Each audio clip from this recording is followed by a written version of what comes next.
வணக்கம் நண்பர்களே, நான் உங்கள் விவசாயி வேல்முருகன். தேங்காய் வெட்டலான்னு வந்தேன் காட்டுக்கு. தேங்காய் வெட்டி இப்போ எடுத்துகிட்டு போயிட்டுருக்கிறேன்.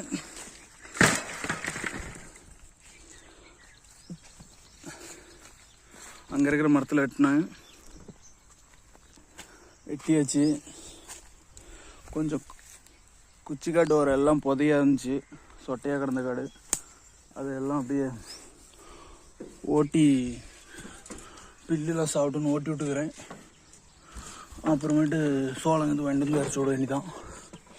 ஈரம் பத்தலை, ஈரம் குறைஞ்சிக்கிச்சு.